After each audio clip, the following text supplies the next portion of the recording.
Welcome to the Andy Staples Show. Very special guest today. Honored to have the man I think, if such a position ever exists, and I don't know if it will, but if there ever is a commissioner of college football, Joel Klatt has my vote. So we're going to call you the commissioner, Joel. I love it. We might make this a standing segment where we just bring the commissioner on to rule on various things. I love it. I'm in. Yeah.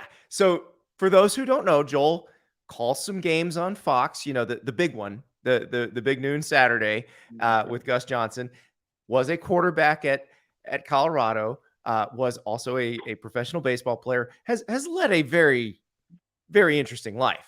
But Joel, we had this conversation. We bumped into each other in Scottsdale at the Big Ten and Pac-12 meetings. And you were like, we got to fix this and this and this. And I'm like, Joel, we got to fix it on the podcast. That's right.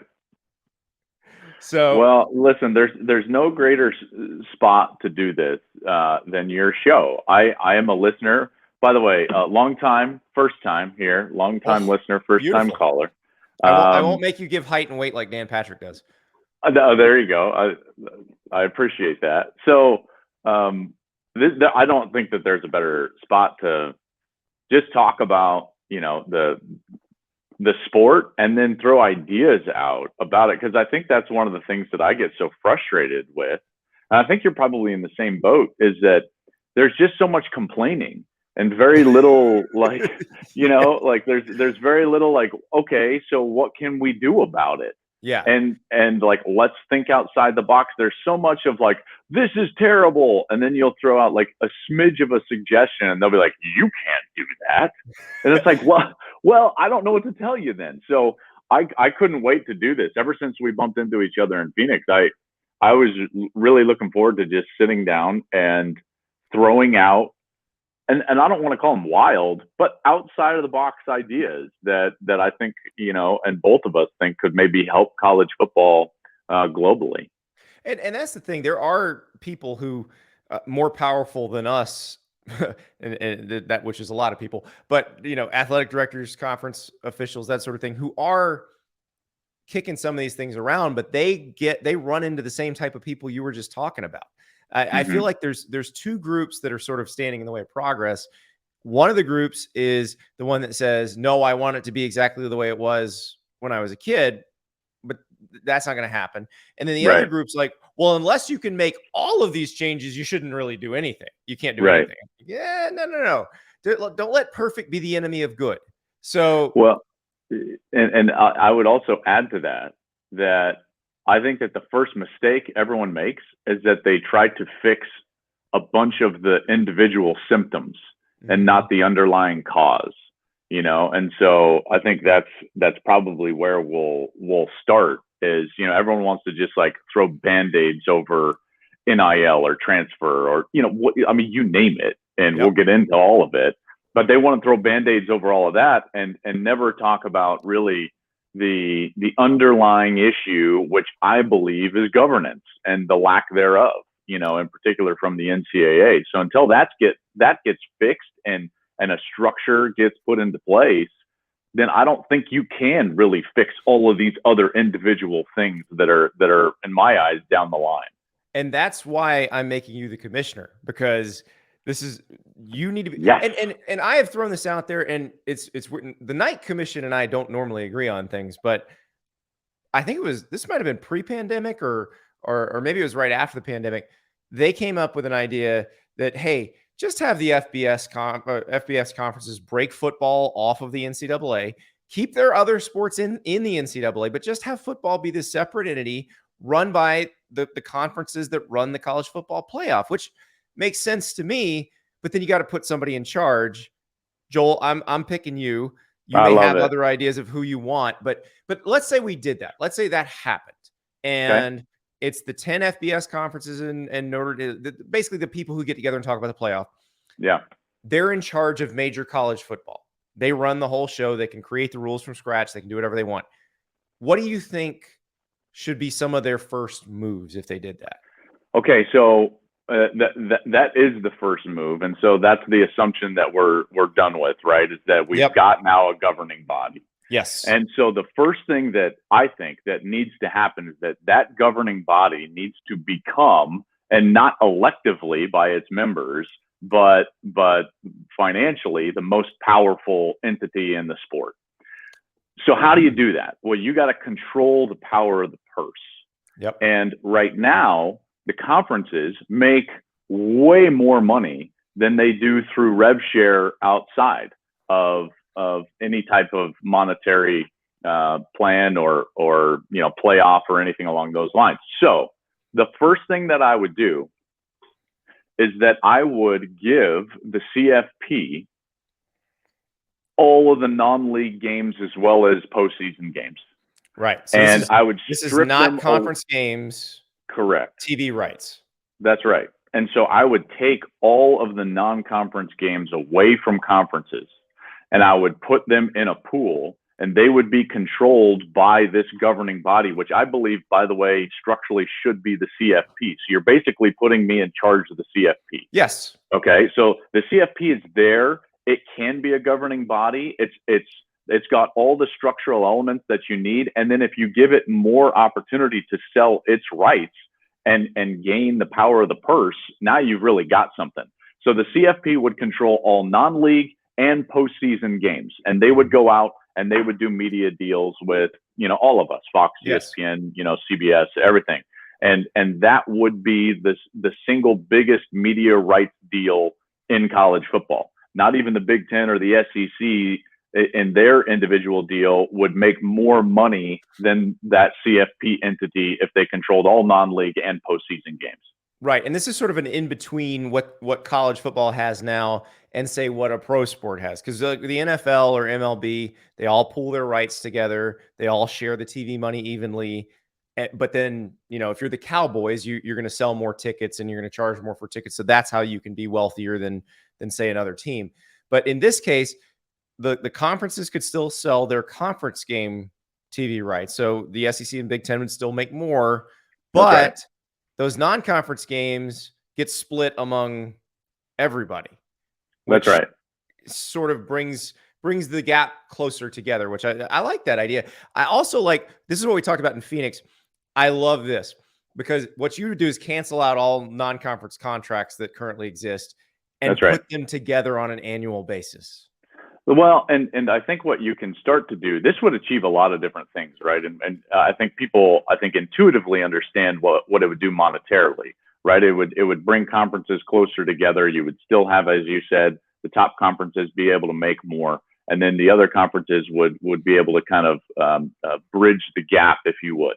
Now, the other part is, and I think that this is vital, and I think this would be, as a commissioner, one of my main objectives would be to enhance competitive balance throughout the sport. And I think that you do that through scheduling. And you do that by taking away this ridiculous process that we have now, where athletic directors schedule over a cigar 10 years out. Like with another athletic director, like, let's play a home and home in 2036. Who cares? None of us are going to be working then. Yeah, it's bizarre, and it doesn't make any sense whatsoever. In particular, when that is a large amount of inventory. So why not control that inventory and make more premium and valuable inventory? And you do that through what I would call kind of a parity-driven schedule model. So the better you are, then the next year, the tougher schedule you're going to play. And I'm going to make that for you in the non-conference. So if you're a champion, you're going to play another champion in the non-conference at their place, and you're host another champion. So for instance, let's just say, sake of argument, Alabama won the SEC, even though Georgia won the national championship. I get that. Alabama won the SEC. Let's see, Ohio State, they came in second. So Michigan won the Big Ten. Let's see, Utah won the Pac-12. Let's just say, okay, Alabama, I'm going to schedule for you in your non-conference. Let's say it's 4 non-conference games. So I'm going to give you 2 kind of directional schools to help with their budgets. So you're going to host those schools that you normally do. And those are cupcakes. I understand that. And that's important for college football for other reasons. We can get into that. But you're also going to go to Utah. You're going to play in Salt Lake City, and you're going to host Michigan. Meanwhile, Vanderbilt is going to get the last place teams from those conferences. So their ability to get to that 6-game barrier or 7-game or 8-game win barrier is going to be easier than, let's say, Alabama. So we're going to drive a little bit more parity, not a lot, right? Okay, but and a little that's bit. kind of what the NFL does, because everybody thinks, oh, you know, they load up the team that won the most games. Like, they're not really. They have rules where you're going to play this division and this division, but they leave a few spots open so that they can do that. I believe it's just 2. Don't quote me on this, but I believe it's just 2. And then this would also just be 2 in college football. That would be more difficult. So meanwhile, Ohio State would play, you know, Georgia, maybe at Georgia, and they would play, you know, Oregon. So Baylor or something. Yeah, it would be great. It would be, you can see as you play this out through all the conferences, as you play this out, the amount of premium inventory goes way up. And the entity controlling that inventory is going to charge a lot of money, and then they can control when those games happen. So you're driving parity, you're increasing revenue, and I think that would be more interesting for the fan as well. And you're talking about sprinkling those games throughout the season, right? We're not just front loading or back loading. Yeah, I would love that. Well, I think about, okay, so I know this is going to be a conference game in a few years, but you guys have Alabama and Texas in week 2 on your air. That's not a matchup that happens very often. That's one of those, I imagine, your bosses at Fox, the second they got a choice for that week, they're like, that's the one we want. That one. Of course. Yeah. And you're creating that every single week of the season. That's right. And many more of them, you know, so not only would there be an Alabama, Texas, but there would be, you know, an Ohio State, Georgia, and so on and so forth. You know, you play it out. Oklahoma would have these games. USC would have these games. Utah would have these games. Oregon would have these games. Michigan State, Georgia, you know, LSU. Everyone would be playing marquee Power 5, if you want to call it that, games on a home and away basis that we would schedule on an annual model. So you wouldn't schedule years in advance. Depending on where you finished the previous year, we're going to schedule those games for you the next year. I love it. That's the one I'm most excited. And that is something, look, the contracts would have to be canceled, but that's one of those, the way you've presented it, because it financially benefits everyone, and it would. Everybody would make more money this way. I do think leagues, teams would be willing to cancel the contracts that they have already, because you're still telling them, hey, you're going to have this many home games this year, which is what they care about. And home games are, absolutely. Home games are important, more so than even the NFL, because gate is a bigger chunk and percentage of the overall revenue for a school. But I would say, like, at some point, and this might be backtracking, but at some point, everybody involved here needs to understand that we've got to stop operating in silos and doing only what's good for us individually, whether it's a network, a conference, or a school. So right now, and I've made this analogy before, and it might be sloppy, but whatever, you know, after the Revolutionary War, you know, we earned our independence, and yet we didn't have like a federal government. And so there was just like these 13 entities that were kind of behaving and I would categorize it as selfish ways, and rightly so, because you're always going to operate in your own best interest. And that's what college football is now. And it wasn't until we got a federal government with the Constitutional Convention, a republic, madam, if you can keep it, the famous line from Benjamin Franklin. Right. But that's then all of a sudden when it was kind of like, okay, we can operate individually, but we also have to operate cohesively. And that's what's missing in college football. And that's why a commissioner or a commissioner's office or a CFP of governance is badly needed, because these entities need to start operating at least a little bit with the whole in mind versus just their own best interest. So it's interesting that you bring that up, because I think back to the pandemic, where that sort of leadership / governance would have made a huge difference, I think, because it sort of exposed all of the stuff you're talking about.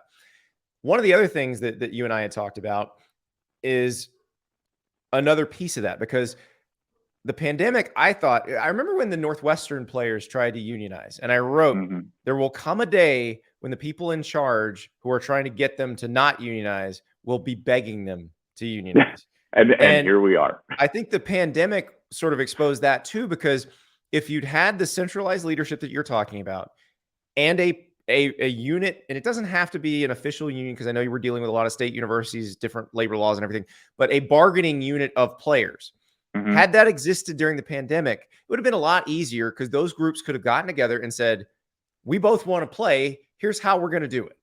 And you've mentioned this, I keep saying, I know nobody wants to go down this road who's been working in college sports, but you're probably going to have to make the players employees, and you're probably going to have to let them either unionize or form some sort of bargaining unit, because that's the only way you'll be able to make rules you can actually enforce. Yes. So the problem occurred years ago, and my conversations with ads, a lot of them who agreed with me, went a little like this. You looked at 4 years ago, Andy, 5 years ago, and this was being kicked around, right? There was an NIL kind of commission, and like, should we look into this? And all the same kind of slow play things that you normally get from the NCAA. And some of them reached out to me, and they were just like, hey, what's your thoughts? And first and foremost, I'm a believer that in this country, in this day and age, and probably always, but you should always own your own name, image, and likeness. Right. So I am a believer in NIL. Okay. Now, having said that, I told them, you can take 2 steps now, this is 5 years ago, that are uncomfortable for you, and you might not totally understand how to control, or in 3 or 4 years, someone's going to force you to take 10 that you are totally ill-equipped to take. And that's where we find ourselves. So they didn't do anything. They just sat there like a bunch of morons and didn't do anything. And now here we are, where you're right. We are going to have to move or inch closer towards this, and they're going to hate this, like the employee model. There does need to be some sort of bargaining structure with the players. And getting that is the only way that you're going to be able to present some guardrails on NIL, which are both good for the programs and the state of college football as a whole, and it'll be good for players as well. And people bristle at like, well, why would the players want to do that and limit their opportunities? Yeah, but you have to understand that a lot of these players are ill-equipped to be entering into some of these deals right now. And because it's a bit of the Wild West, and we don't know exactly what type of agencies they're working with, what deals are happening, how they're structured. Because of that, I think that we're putting the players, if you will, at a bit of risk, in particular financial risk, if they don't know exactly what's going on. The other thing is, there are so many players. Like the bottom of that bargaining unit, the people who are not the stars, they're going to want to make the best deal for them. And that's a different deal than the stars are going to want to make. That's right. It's like LeBron James does not get paid what he's worth as a basketball player by the Lakers, because the NCAA or the NBA salary cap forbids it. But the NBA Players Association agreed to the salary cap. And then LeBron gets made whole by Nike, which is what we're talking about with NIL. The problem with NIL, because I know people complain that NIL is not being used for what it was presented as. Well, there's a reason for that. Like any basic Econ 101 will teach you that if you arbitrarily cap income in a market, a black market forms. And in this case, they're still saying you can't pay these people for being good at football. Well, guess what? Everyone's going to find a way to pay them their value as football players. Yep. One way or the other. So the only way you could actually enforce a rule is get the players to agree to the rule.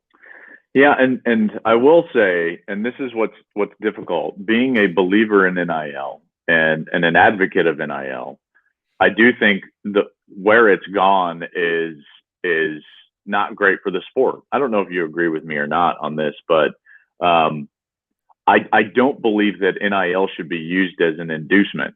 But I don't think that there's any way to get that out of the game. So that might be something I just got to get over that.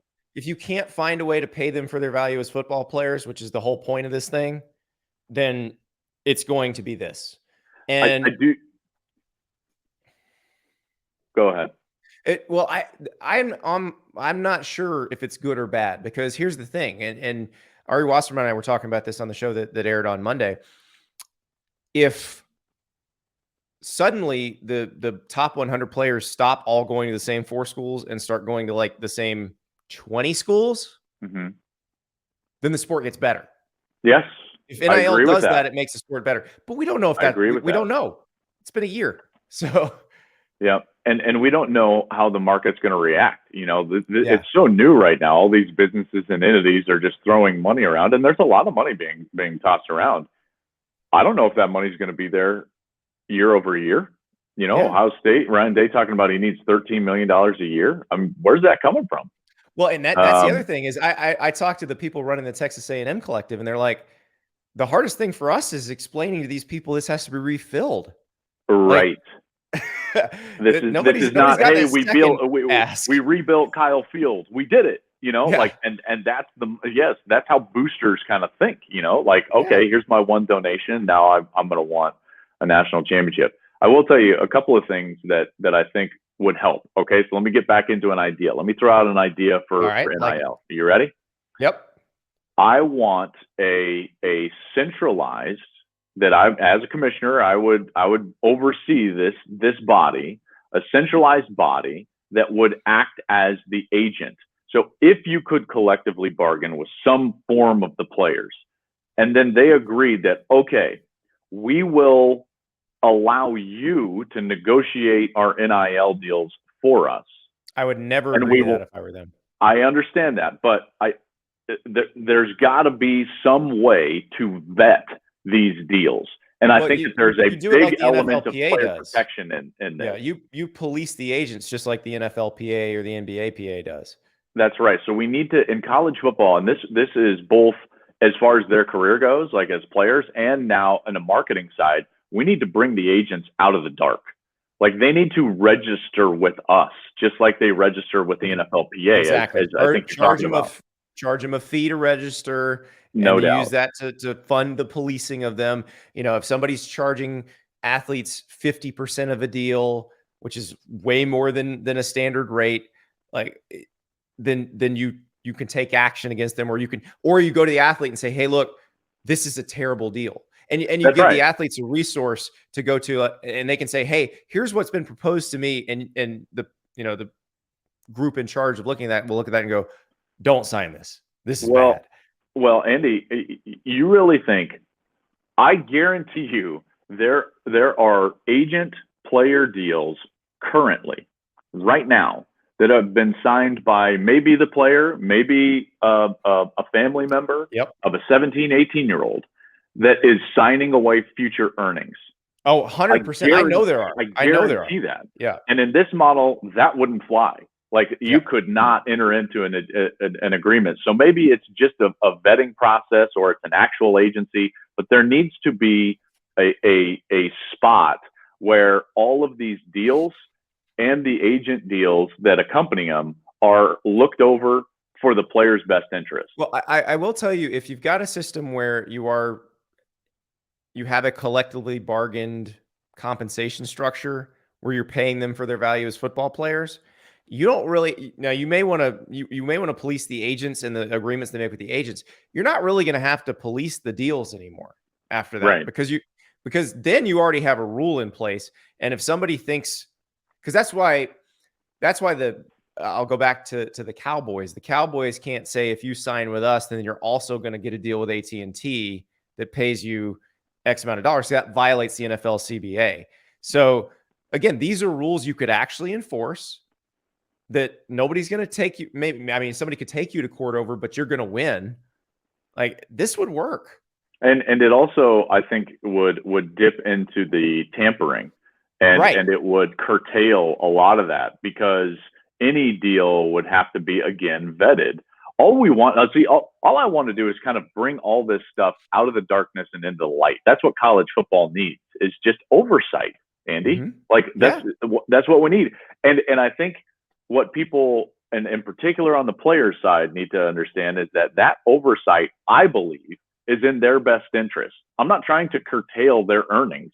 In fact, I think I want it to be even bigger and better. But what I don't want is for them to be taken advantage of, because I know that's happening.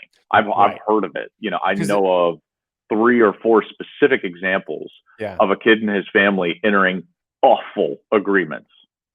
and there are laws in various states regarding what athlete agents can do, but they're not enforced very evenly. The people in charge of enforcing them usually have a lot of other things to do. So yeah, creating a group that would help kind of police this I think would be helpful to everybody. The other thing you brought up that I thought was really interesting is talking about roster management, because we've got the transfer portal. The way the transfer portal is being used now, they've gotten they're getting rid of the 25 limit, which I think will help a little bit in terms of so too. getting high school guys signed instead of everybody just taking transfers. But you had an interesting thought where you would actually have them reserve some scholarships for high school players, and then and so it would be easier to get them in, and then you could fill a certain number of spots with transfers. Yeah. So, and I probably should have started with this so that everyone listening could have just kind of like compartmentalized what we're talking about. I really have like three main ones that we're going to be talking about today. The first we talked about, right, is the power of the purse for the governing body and the competitive structure of the sport from a scheduling standpoint. The second is trying your best to curtail and get your arms around, both for the players' sake and for the sustainability of the sport's sake, the NIL tampering inducement situation. Yep. Now, I think that we need to go to what I believe is a really big problem in the sport, which is roster management. And we need to make it easier for everybody to understand what's available and when. And I think that's the bigger issue. Okay, so my idea would be you have to build a calendar in college football that allows you to build a roster, hire and fire coaches on a time frame that's better for everybody. Right now, what we have, because of the early signing day and just the entire like haphazard nature of how a roster is constructed, we have guys getting fired in September and October because that school thinks like, and Texas Tech fans are all over me because I'm like, listen, I disagree with the firing at Texas Tech, right? Last year. It felt like they fired him to make sure he didn't win too many more games. Like, that's exactly right. So I'm like, well, how is that in the best interest of the kids? And the fans are like, well, we got to recruit and this, and look at our class next year, and that's why you do it, and you're an idiot, Klatt. And I'm like, well, hold on, time out. What about the current players? So listen, I think that's bad for the sport. I don't want guys getting fired in October, right? If you fire them the day after the season, fine. I also don't want guys that just leave or tank or, like all sorts of things that happen late in the year. What also happens is that because you have this early signing period, is you'll have a staff that recruits a kid for 2 or 3 years, finally gets him, and then the next day an assistant's like, okay, I'm leaving. Like, wait a second.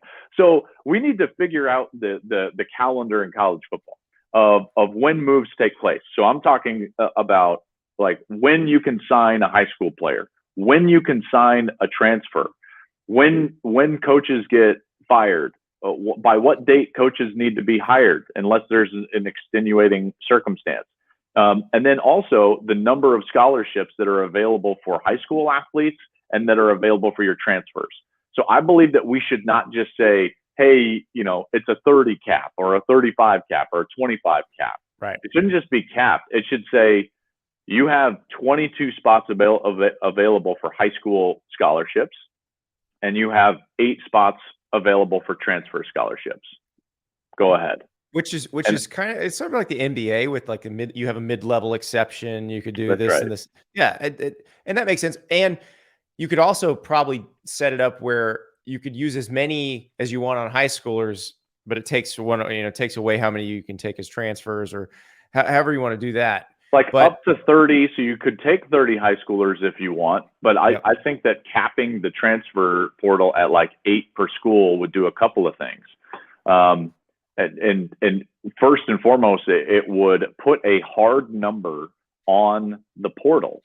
And so if you're a player and you're like, I'm going to go to the portal, and there's already like, 1,500 kids for 1,300 spots. Yeah. You're like, well, I better be really confident in where I'm going. So it would at least make the player think, about what he's doing when he's throwing away his scholarship. The other part of the portal that I would fix is that, and it goes with the calendar, portal wouldn't be open during the season. Yeah, there would be common sense. Like, they should do that now. Of course. I mean, these guys are 18 to 22 years old. You know how many times I wanted to quit, right? And like leave. And the thing is, you have a bad game, coach yells at you, and you're like, I'm out of here. Well, why give them that opportunity? But you're not actually restricting anybody from going where they want to go, because you can't play for two teams in the same season anyway. So if you want to leave, then by all means, at the end of the season, throw your name in the portal and go. But you're exactly right. This is the biggest no-brainer. And I know they're afraid of lawsuits, but that's one I don't see how anybody's going to sue you over that one. And because of what you said, you can't go play anyways. So like, you can quit like the old school, like take your ball and go home. You're probably going to finish your classes there anyway. Right. And by the way, almost every one of these schools has a policy in place that as soon as your name goes into the portal, you're done. Yeah. Right. Like you can't come back. So you are throwing your scholarship away. You better have a good idea of, if there's ones available, how many guys out there, and I'm sorry I don't know the numbers, they're right in front of me. There are hundreds of players that went to the transfer portal that never got opportunities again. So here they are with a scholarship, playing college football at a major university, getting an education, think that the grass is greener on the other side, and it's not. The grass is greener where you water it. And I think allowing or forcing kids to at least just like, hey, just wait until the end of the year. Maybe we'll develop a little bit of perseverance. Maybe they'll get through those issues and be better because of it. Maybe we won't have the thousands of players in the portal like we do now because they can enter on a whim. So I think that would really help. I do too. And then you could do some other calendar type stuff. I think, they've got that May 1st rule. Keep that. Maybe you have another kind of cooling off period between National Signing Day and the beginning of spring practice that would help. But I do think you can have a reasonable calendar for that without restricting anyone unnecessarily. I think so. Think keeping anybody from moving who doesn't want to move. This is all great, Joel. And I'm telling you, your campaign for commissioner is going very well. I love it. I feel like I'm getting a softball interview right now. So, I'm glad that you agree with some of this stuff. A lot of this stuff is you and I don't agree on anything. Oh, you and I agree on a lot. Now, the Twitter stuff, I like to jab at Andy just because. Yeah. And I do the same thing to you. Yes. And it's so good. You threw a little jab at us about the kick time for Texas, Alabama, which I thought was funny. So I jabbed back. Exactly. It's right there in the name. Because what happened was they created the graphic saying that Texas, Alabama is going to be on Fox, which we all know a game of that magnitude, if it's going to be on Fox, it's going to be you and Gus at noon Eastern time. And but I know how unpopular that is among the home fans. Some home fans. Yes. Because they want to tailgate longer. And so I said, post the game time, you cowards. And Joel comes back with, it's right there in the name. It is. It's in the title. I got to tell you, Andy, I don't know. Like, it's fine for you. Like, you don't care. And by the way, every writer that I know loves noon games, because of deadline. Yes. I'm not allowed to drink before games anyway. So it doesn't matter. That's right. That's right. So I want to be sensitive to the fan out there. I am so tired of the griping about kick times in college football. Do you know how much griping takes place in the NFL around kick times? Zero. No. And they're kicking, at basically the same time, which is 1 Eastern. You got West Coast teams going out and playing on the East Coast and kicking at, 10 a.m. body clock. It's like, I don't care. I got coaches and ADs calling me all summer. When are you going to kick our game? When do you think we're going to kick your game? We're going to kick your game in the window that was the most watched window in all of college football last year. Oh, I get so frustrated about it. See, as a viewer, I love it, because if I'm not going to a game, if I'm sitting in front of my TV, I want great games in every viewing window. And there you go. For the longest time, noon was a dumping ground. Totally. And no offense to the Big Ten games and some of the SEC games that got thrown in there at noon, but like you could hear individual people talking in the stands half the time. So I will say this, and this is probably patting ourselves on the back too much. And Mike Mulvihill deserves a lot of credit. I don't know if you know Mike Mulvihill or not, but he's really the brain power behind Big Noon. And I will tell you this, like I firmly believe, I've been a fan of this sport forever, and I know you have too. We created a third premium viewing window. And like, why wouldn't you want that? And by the way, it's going to make the conferences more money. You know, we're no longer having to just fight in prime time or in the 3:30 Eastern window. There is a third premium window out there. And I think that that's better for the sport overall. Well, and it's funny because I remember a couple of years ago, it was 2019. CBS only gets that one primetime spot in its SEC contract. And so, of course, they picked Notre Dame at Georgia, which is no brainer. And everybody's calling them morons as the Alabama LSU game approaches, going, how did you blow it on this one? And you got to run this game at 3:30. The ratings were incredible at 3:30 because the game was great. And I go back to so the most fun game, I think, last season, the most interesting to watch, subplots, and then just excitement during the game was Michigan State. Exactly. It doesn't matter to me when that game got played. It was amazing. But by the way, that was the same day that Ohio State played Penn State. Yes. And Michigan State was a top 6 rated game of the entire college football year, I believe. It was. And actually, when you look at, people out there, like, go Google the top rated games in college football from last year. And here's what you'll find. There's like one primetime game, maybe 2. Then there's some championship games, and then there are 3:30 and noon games. That's it, right? Like that's 3:30 and noon games are the top-rated games in college football. That's why, again, like we averaged 7 million viewers a game last year on Fox at noon. We won the year in college football. So for people to gripe about it, I think it's funny.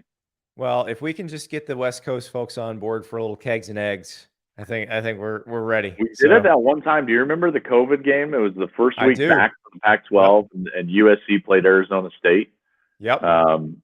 It'd be interesting. We always think about like, hey, would Utah, kick? And I think that they will. Would they kick at 10, or would Colorado kick at 10 if Colorado was good enough to get it? The Arizona schools, once daylight savings ends, are on Mountain time basically. So that's a 10 a.m. kickoff. I think you can make that happen. I want to know if there's anything that we missed that you think that we should do, not from a network standpoint. I'm going back to our original. Yeah, back to the original. Like changes from a commissioner for a day. So we talked about, like, I would fix scheduling via the CFP. By the way, I would change the postseason. That goes without saying. Like, I would expand the postseason. Well, that's what I was going to ask you. Is how big of a playoff do you want? And now, I think it's probably 12 in my mind.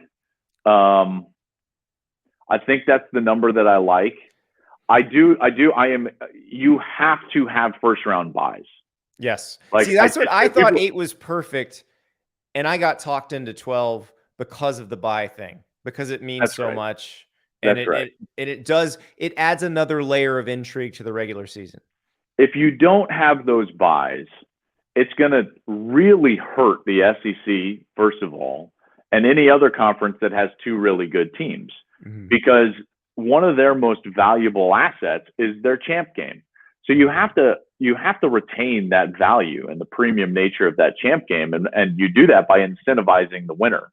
Yeah. And so, last year we all kind of knew Alabama's playing for their life. Georgia is winning in, but if Georgia were to get a bye, is the outcome different? Well, right, and it changes. I don't know. I don't think Georgia was sandbagging that game, but I don't think so either. But you look at what they did defensively.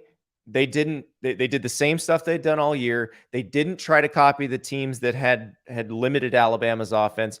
And then if you go back and look at the rematch of the national title game, they absolutely did. So yes, maybe they were saying, you know what, if we don't have to show everything, maybe we won't. But I'm with you. You incentivize that game. It becomes because every coach is going to look at that and go, I don't have to play against one of the best teams in the country. That's right. Great. I'm in. The one thing I would do differently than what they've proposed is I would keep it on campus through the quarterfinals.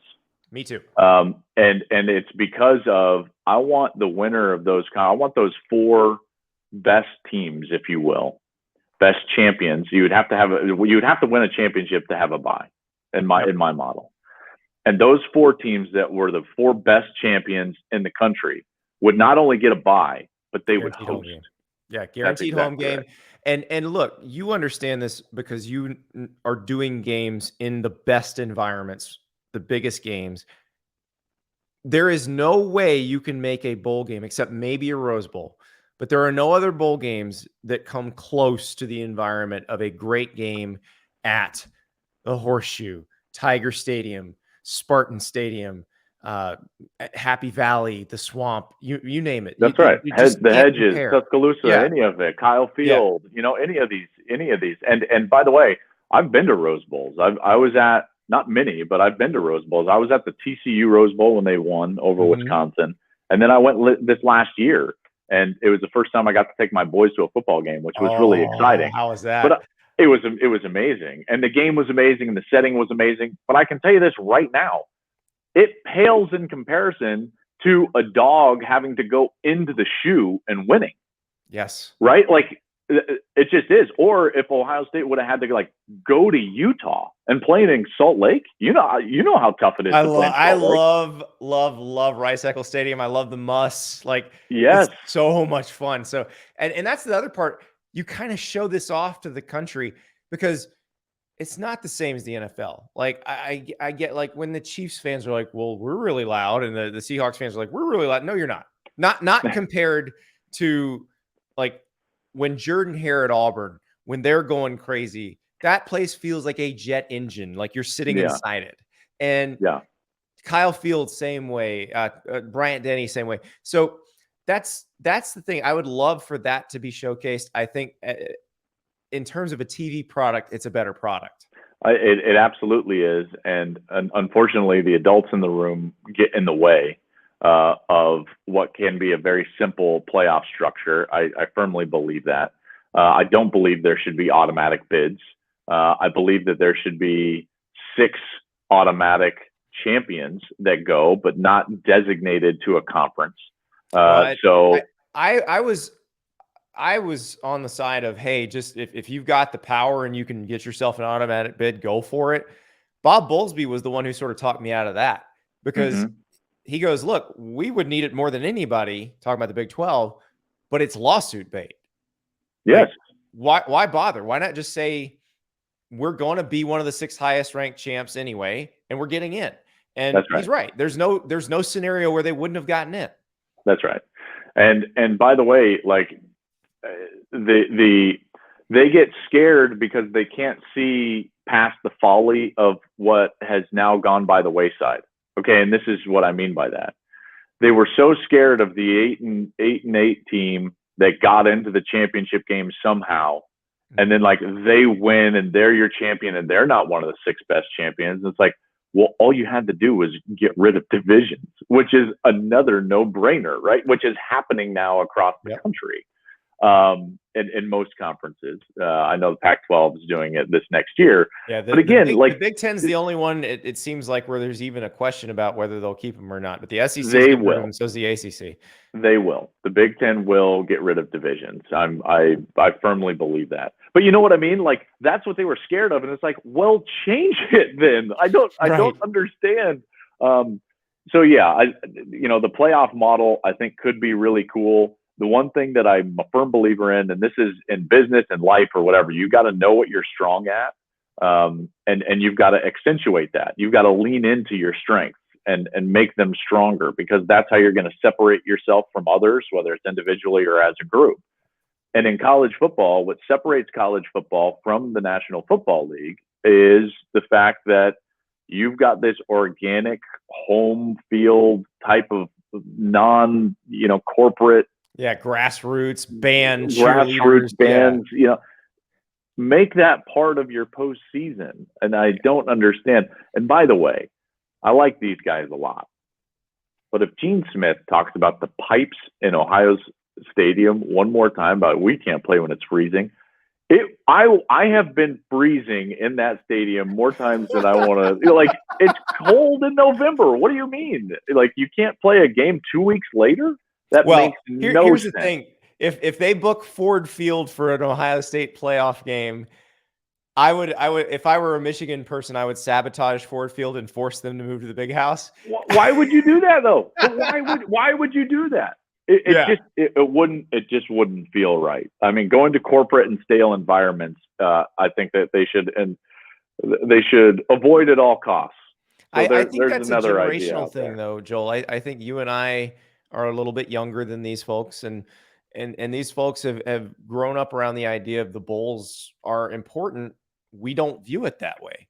No, I know that they are important to some. And now we would be really getting into the weeds. I mean, I've got 8, 9, 10 different ideas. But for instance, like, I think that the off-season structure should be changed, because right now the advantage of getting and going to a bowl and having those extra 15 to 20 practices is highly advantageous, because it's basically a second spring ball. Right. So and that all that does is take the teams that were either average or good and give them an even bigger advantage over the teams that stunk. Right. So, that's exactly right. So we need to increase the level of parity by letting everyone have those practices if they want to. Here's one I want to throw out. You ready? Yep. This is an on the field rules change. We got to stopping the clock after first downs, and I believe in the first and third quarter that even after incompletions, the clock should run. So this is more NFL, keep the game in a 3-hour window kind of thing, which I think that's you and Greg Sankey are very much in favor of that from what I've been told. So it also, even more so than that, is a player safety issue. I can, just by changing some of the clock rules that you wouldn't really feel, right? Like, you wouldn't sense it during the game. You wouldn't feel it. You might be like, oh, like, that was a quick quarter, but you wouldn't feel it as far as the nature of the sport. I could reduce each team's number of snaps by over 100, 150 over the course of the year. Yeah, you take a whole game away, essentially, or 2 games away. Yeah. That's exactly right. And people are like up in arms about player safety when it relates to maybe we're going to add a playoff game. And it's like, well, I can take away a full game like that just by doing things that you wouldn't even notice. Can I add one more on-field change since we're making on-field? I would love it. If a guy dives for a ball and catches it and nobody's around to touch him, he can get up and run with it. Please. Please. Down by contact right now? That's right. Exactly. I'm okay with that. Yeah, I'm okay with that. I do. Why do we have different rules in the NFL? Why do we have a 3-yard barrier on linemen downfield and they have a 1-yard barrier? It's interesting that you mentioned the clock rules, because that's what people don't understand, how drastically the 2008 clock rule changed the game entirely. And you could do some stuff. You're talking about the play clock? Yes, the play clock. Yes. Yeah. What Chip Kelly brought in and 40. Yes. Where instead of the referee sets the ball, gives the ready for play, and the 25-second clock starts, instead of that, you just have a 40-second clock that goes. And that was the change, and it changed the entire sport. Yep. Now, you could change it back, or you could give the official the discretion to set the ball and decide when it's ready for play. That's what the NFL does. Like, they don't. And we're getting really in the weeds here, but that's why Chip Kelly, when he went to the NFL, couldn't run the blur offense, because the referee will just stand there. Yep. Or the center judge will just stand there over the ball and it won't let you snap it. So it becomes less, can you wear out the defense using clock tricks, and more, you actually have to beat the defense. Yeah. I agree. I played in the olden days with the 25-second clock huddles, and oh man, that seems like a lifetime ago. There's a lot of things we could do to college football, and there's no doubt. And I think that the first place that we've got to start is that there really does need to be a governing body, and it can't just be, hey, Greg Sankey's the most powerful guy in college sports right now. And then, oh, hey, Kevin Warren's going to sign maybe the richest media rights deal in college football. We need to get to a point where these guys have their power and their influence, and yet it's all pulling in the same direction. Because I can tell you this right now, and I know that we'll probably be ending soon, but if we allow this to continue down the road that it's going, and we go towards all the other conferences failing except for the SEC and the Big Ten, which that's, you and I both know, like that is exactly where we're headed. If we don't take an exit here, then we're just going to have two super leagues. And I don't think that's best. I just don't. And the reason is, there's a litany of reasons. But the reason is because college football in its broad nature is good for the country. It brings us together, right? And then you have to also look at all the opportunity that it gives football players, in terms of the number of scholarships throughout the country. And then you have to look at what football provides the institutions all over the country to provide scholarship opportunities for non-revenue athletes. If we reduce the size of collegiate sports, what we're going to do ultimately is ruin the United States as an Olympic power. And I know I got there in a hurry. No, and I've heard this argument too, and obviously, like you've heard recently that the armed forces have said, we might step in and do this, but the system that exists now does work. And my argument is colleges funded those long before they were making billions off television football. If it matters to them, they'll continue to fund them. I think they will. But I'm with you. And it's funny because people think I'm rooting for this, SEC, Big Ten. They form their own gravitational pull, Super League. I'm not. I don't think that's the road to becoming what NASCAR became. Yeah. Where NASCAR was having a moment there at the turn of the century where it was pulling in casual fans, and then boom, it got sucked back into becoming a regional sport. That's right. And I think it happened to baseball as well in the 90s. Yeah. It was a big sport that baseball was, and certainly before that. And then it just got hyper regionalized until you have what you have now, which is, I think baseball is really struggling, to be quite honest with you. I don't want it to be a regional sport. I don't want it to get smaller. I think that we can save college football from itself. I don't want, the SEC, and it's coming, man. I'm telling you, it's coming. They're fielding calls from teams in the ACC right now, and it's going to be an interesting few years. If you're a school that deeply prioritizes football and you're not in one of those two leagues, you are asking that question. You just are. Totally. Because you have to.